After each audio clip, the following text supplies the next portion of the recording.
సరే ఇప్పుడు నాకు తెలియగలుగుతాను. ఇప్పుడు తిరుపతిలోను మొన్న అవుట్సోర్సింగ్ వాళ్ళకి బివి నాయుడు గారు వచ్చిన వెంటనే వాళ్ళకి స్టేట్ వైజ్ అంతా అవుట్సోర్సింగ్ సాలరీ అంతా 18,500 రూపాయలే అని అంటున్నారు. కానీ ఆయన రాగానే అక్కడ అవుట్సోర్సింగ్ వాళ్ళకి సమ్ అమౌంట్ పెంచి ఆయన ఆ టీటీడీలో చేసే వాళ్ళందరికీ కూడా ఎండోమెంట్ వాళ్ళందరికీ కూడా అవుట్సోర్సింగ్ సాలరీస్ పెంచారండి. అది ఏంటంటే నేను మొన్న బొడ్డు వెంకటరామ చౌదరి గారిని అడిగానండి. ఆయన ఇప్పుడు ఇన్ఛార్జ్ కాబట్టి, సరే అలా ఎలా పెంచుకుంటారండి, స్టేట్ వైజ్ అంతా 18,500 ఉన్నప్పుడు వాళ్ళు 18,500 ఇవ్వాలి కదా, వాళ్ళు పెంచినప్పుడు కూడా మాకు కూడా పెంచలే కదండి, మీది అటానమస్ బాడీ కదా యూనివర్సిటీ, పెంచుకుంటే రైట్స్ మీకు ఉంటే మీ వీసీ తీసుకోవచ్చు అని ఆయన కూడా అడ్వెంట్ చేశాడు మాకు. సరే అదే పాయింట్ ఇక్కడ వీసీ గారు కానీ రిజిస్టర్ గారిని ఎప్పుడైనా కానీ మా చేతుల్లో లేదు, ఈసీ మీటింగ్లో పెట్టాలి, అక్కడ హేమచంద్ర గారు ఒప్పుకోవాలి, ఇదే చెప్తున్నారు. మరి అటానమస్ బాడీనప్పుడు వీళ్ళు కూడా పెంచవచ్చు కదా, పెంచే రైట్స్ ఉంటాయా, ఉంటే దానికి మీరేం సపోర్ట్ చేయగలరా మాకు? ఇది ఇప్పుడు అంత ఇమీడియట్గా నేను దీనికి ఆన్సర్ చెప్తాను.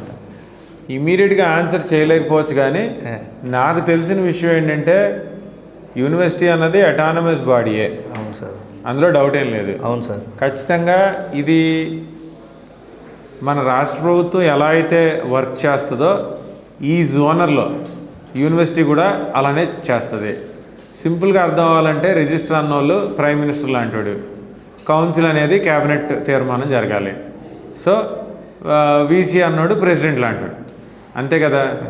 సో డెఫినెట్గా ఈ మూడు జరిగి వీసీ ఫైనల్ డెసిషన్ తీసుకుంటే అయిపోయినట్టే. కానీ ఇది దీనికి కావాల్సిన డబ్బు ఎవరైతే ఉందో అది గవర్నమెంట్ నుంచి రావాలా లేదంటే యూనివర్సిటీ ఫండ్స్ నుంచి ఇచ్చేయచ్చా, ఆ ఒక్క పాయింట్ మీద నాకు క్లారిటీ లేదు. యూనివర్సిటీ ఫండ్స్ నుంచే ఇచ్చేది కూడా యూనివర్సిటీ పే చేస్తుందండి, థర్డ్ పార్టీ ఏజెన్సీ నుంచి మాకు వస్తుందండి. మా ఎఫిలియేట్ కాలేజ్ కట్టే డబ్బులు ఎవరికి వెళ్తాయి? అటువంటిప్పుడు చేసేయచ్చు.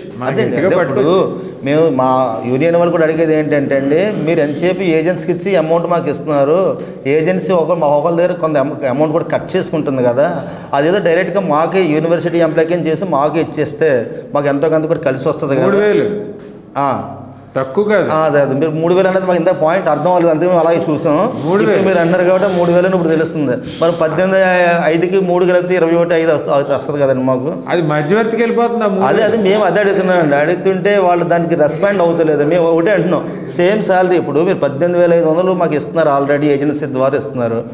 మీరు డైరెక్ట్గా యూనివర్సిటీ ఎంప్లాయ్ చేసి అదే అమౌంట్ మాకు ఇస్తే ఈ 3,000 కూడా కలిసి వస్తే 21,500 మాకు అవుతాయి కదా, మేము సేవ్ అవుతాం కదా అని అడుగుతుంటే మాకు చేయడానికి లేదు రైట్స్, మాకు చేయడానికి లేదు రైట్స్, మీరైనా పేపర్ తెచ్చుకుని అన్నారు. మన చౌదరిని విజయ్ కూడా వెళ్ళి లోకేష్ గారి దగ్గరికి వెళ్ళి ఎడ్యుకేషన్ మినిస్టర్ గారితో మాట్లాడి ఒక కాగితం అంటే తెచ్చుకున్నారు. వాళ్ళు ఏమి ఇచ్చారంటే చూసి మీరు ఏది చేయండి అని వాళ్ళు ఏదో లెటర్ ఇచ్చారు. ఇచ్చిన తర్వాత దాన్ని బేస్ చేసి అయినా చేయండి అంటే అందులో ఏమీ లేదు చేయడానికి, మేము ఏం చేస్తామని అంటున్నారు. మీరు ఒక కమిటీ వేయండి. మీరు ఇక్కడ ఏం చెప్తున్నాను, ఈ ప్రాబ్లం చేయగలిగింది అయితే 100% ఇలా చేస్తే చేశారు, లేదంటే దీని మీద ఏ లెవెల్ కానీ వచ్చేస్తారు. నాది ఫైటింగ్ స్పిరిట్. మీకు హర్ష్ కుమార్ గారి గురించి తెలుసు కదా. తెలుసు సార్. ఒకసారి అవకాశం వచ్చిందంటే మనకి గంజీ తెలుసు, బెంజీ తెలుసు, రెండూ తెలుసు. కాబట్టి డెఫినెట్గా ఇటువంటి సిచ్యువేషన్ వచ్చి ఇక్కడ మనం చేస్తే పని అవుతుంది అనుకుంటే 100% ముందుకెళ్ళిపోతాం, అందులో అనుమానం ఏం లేదు.